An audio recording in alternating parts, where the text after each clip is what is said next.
Chers aventuriers, bienvenue. Je m'appelle Lucas et je viens de France. Au cours des 2 dernières années, j'ai voyagé dans ce pays et j'ai documenté la faune et la flore étonnantes qu'il y a à offrir. Mais il y a encore tellement d'espèces à étudier. Mon objectif est de vous rapprocher de la nature à travers mon contenu.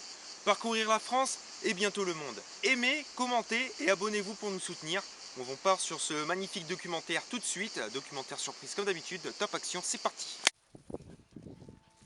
Au milieu des bourdons, au cœur des fleurs sur un ciel bleu azur, la cétoine dorée, un joli petit scarabée. Un insecte auxiliaire bien utile au jardin. Elle pollinise les fleurs, alors tout comme les abeilles, protégez-la. La cétoine dorée est une habituée des jardins, des prairies et des lieux ouverts. On l'appelle cétoine dorée, mais plus précisément, on l'appelle Cétonia aurata. C'est un petit insecte de l'ordre des coléoptères, très commun. On reconnaît facilement ce joli petit scarabée à sa carapace vert métallisé, aux reflets dorés. Ce bel insecte aime visiter les fleurs.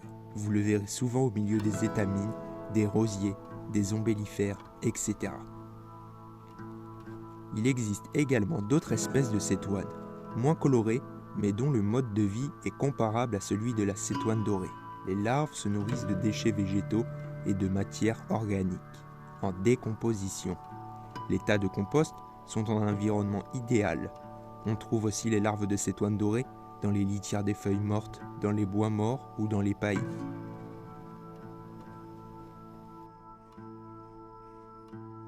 Les femelles adultes pondent leurs œufs en juin dans les déchets végétaux, puis meurent.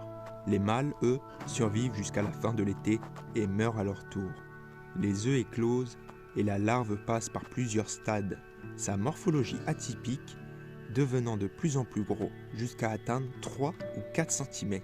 Il lui faut généralement au moins 2 ans, voire 3 pour devenir adulte.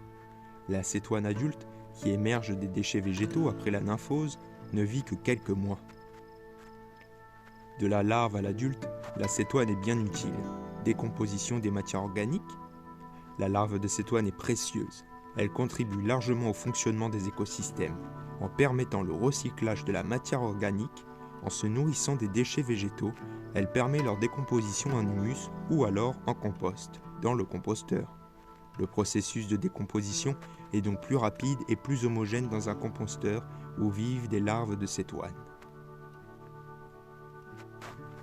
Les cétoines, une fois adultes, sont utiles elles aussi, car elles font partie des insectes pollinisateurs. Elles se nourrissent du nectar, des fleurs, ainsi que des fruits très mûrs et de sève, et apprécient également le pollen. Elles mangent les étamines. Et comme leur corps est couvert de petits poils, elles transportent avec elles le pollen des fleurs visitées et facilitent ainsi la pollinisation.